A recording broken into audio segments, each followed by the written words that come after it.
Hey guys, welcome to the Clear Blue Realty channel. If you guys could do me a favor, like, comment, and subscribe, I would really appreciate it. So, just got the car washed. I'm about to head over to a home, or a couple of homes actually, to do a video tour for some clients. I believe they live in New York. So, this is one of the many things that you do as a real estate agent. And I think right now what I'm trying to do is trying to reach out to those new realtor agents, real estate agents who are looking to start their business and just wondering, like, what is the business all about and how can they adjust themselves to make the best possible choices and decisions as they move forward in starting their business. So what I'm doing today is pretty simple. I'm gonna go drive over to the location, shoot a video, probably do like a Zoom and show the clients how the house looks, the bedrooms, how the house is set up, and see if this is something that they like. Now, the market right now is, you're seeing less and less inventory on the market, and you see an increase in the values of the homes. So homes that were valued maybe $100,000 about 2 years ago, those homes are valued like $150,000 plus. And you're seeing new buyers coming into the market because for whatever reason they want to get a home now, and they're sort of concerned of the price of the houses, but at the same time they've made the choice that now is the time to buy those houses. And that could work a couple of different ways. So right now the interest rates still are very low, fairly low. So you're going to pay less on that home on mortgage, as opposed to if you wait maybe a year and the interest rate goes up a point or a couple of points or so. And for the same house, you're going to be paying more in mortgage. I've been looking around and listening to some of the comments, and so this is how it could work a couple of different ways. So now, with the interest rates going up, home values will tend to go down. So maybe next year, that same house that you're looking at, that's $250,000 now, next year that house might be $225 or $215. So you can get that house for less, but you're going to be paid more in interest over the course of the 30 years on your loan. So you have to sort of weigh those two situations and decide which one is the best choice for you.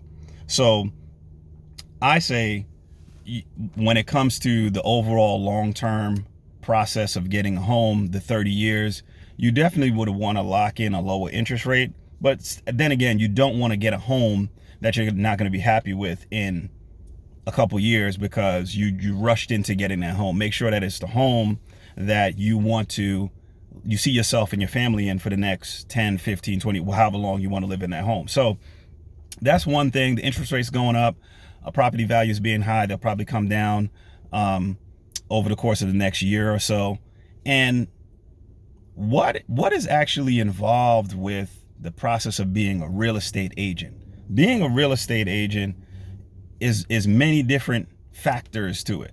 So you're fielding phone calls. You're trying to understand who are serious buyers as opposed to who are not serious buyers. People who are just thinking about buying a home, and those who actively want to purchase something within the next month.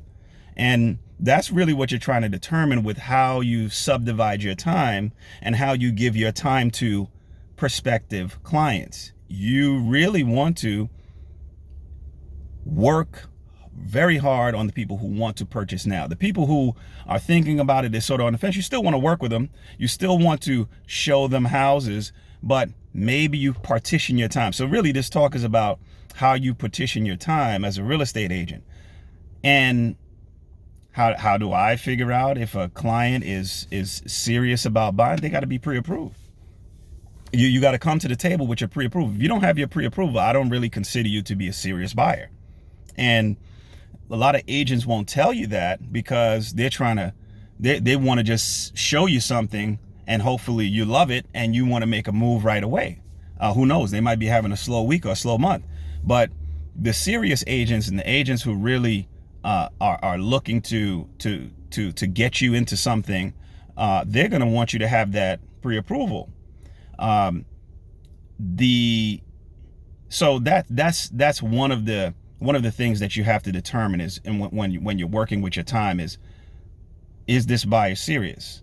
And then you kind of work with a tier system: serious buyer, semi-serious or moderate, and then you have the low range, or the people who they don't have a pre-approval. They want to take a look at things. They don't really know what they qualify for. Those people, I'll show them one house, and then I'll say, work on your pre-approval. And then when you come back, I can show you anything you want to see.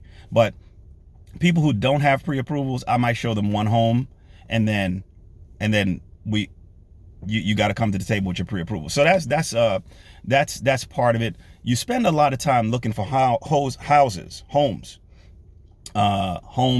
townhouses, condos, when you're a real estate agent. And really, you're spending most of your time doing that. You're spending a lot of your time just looking for the right home. How many bedrooms do they want? How many bathrooms do they want? Do they want a basement? Do they want the home to be detached? Do they want the home to be attached? Do they want to have sunroof inside of that, a skylight inside the house? Do they want a fireplace? Those sorts of things. Do they want a garage? You have to determine what are the factors that are really gonna get this buyer to really fall in love or really want this home. So those are some of the factors that you have to work with. So it's time. You're spending a lot of time looking at houses. You're spending a lot of your time and your resource driving to these places. So when it comes to money, your buyers, even if they're serious buyers, sometimes it could take 3 months. You're really serious buyers. I mean, I have had some deals that have worked out within a month. I've been doing real estate for 3 years. I don't know if I mentioned that, but I've been doing real estate for 3 years. And some deals, even though the buyer is serious, it takes 3 months. I had a buyer, and I did a video for him as well, my man Fernando, and we dropped out of a deal because there was a lot of issues. I don't want to speak negatively about anyone, but there was a lot of issues. There was no issue with the buyer. He was good to go, but we had issues with solar panels. We had an issue with getting information on time. And so that deal didn't work out. I spent a lot of time driving to homes, showing homes. I showed that buyer, I showed him about 10 homes, 11 homes. And so those are things that just wind up being expenses. That's gas, that's time, that's wear and tear on your car.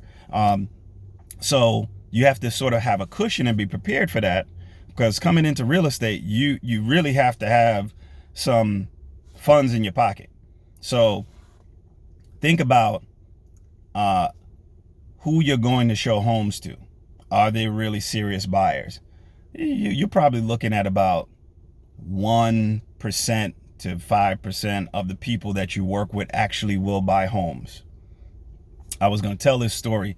There was a lady that I was showing houses to, and she would love the house. Once I showed it to her on the internet, once she saw the pictures online, she would love the house. And then when we got to the house and I actually went in, and this is doing a video tour, just like the video tour I'm going to do today, she looks around and said, "Oh no, it's too small." Okay. All right. So we go to the next house. She's like, "Look, I love this house. Can you please show it to me?" And then we're doing a Zoom, or it was either Zoom or WhatsApp.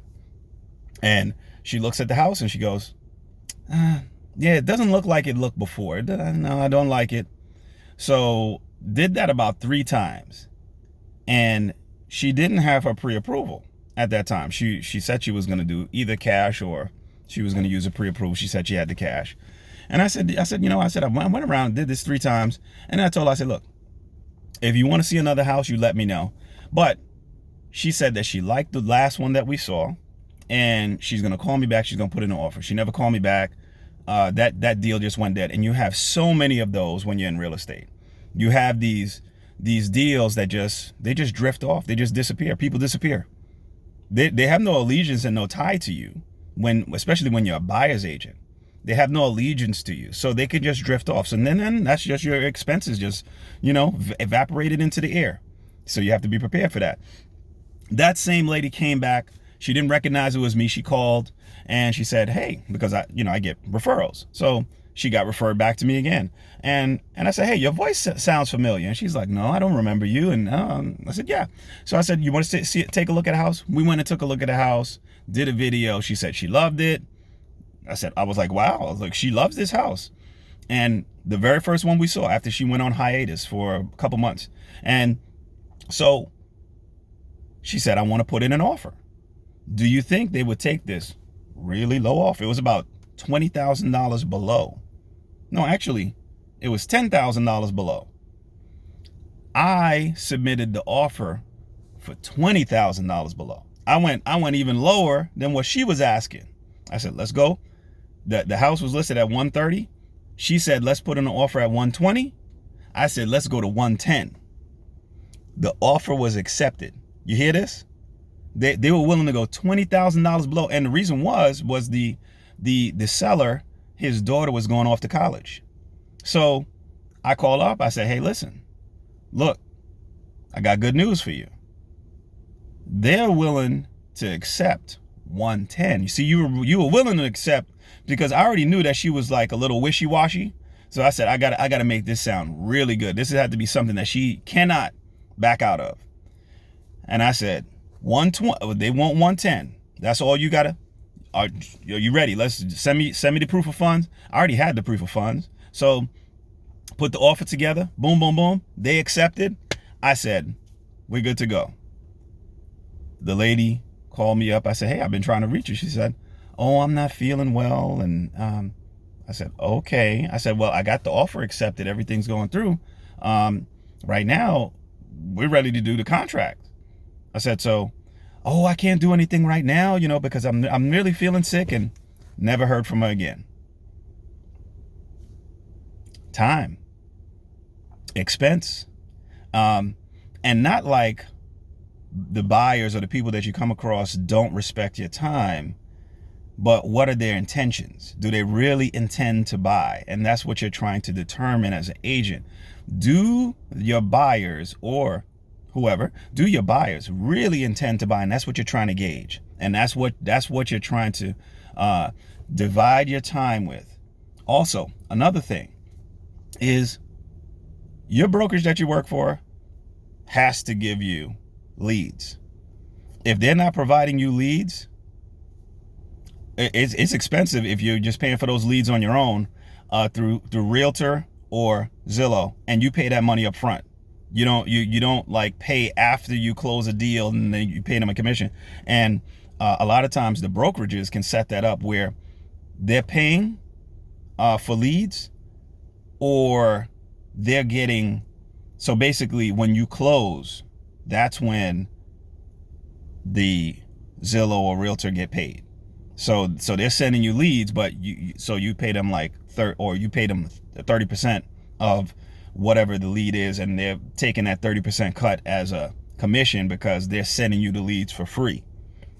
So and once again, maybe 1%. So you show 100, work with 100 people, might be a little bit higher, might be like 10%, but I haven't really run the statistics to know, but I know it's a low percentage of people that you actually work with who actually buy homes. So listen, guys, I'm just putting some information out there. Hopefully it helps. Hopefully this is something that you guys can learn from. Hit me up, like, comment, subscribe. Clear Blue Realty. Talk to you later.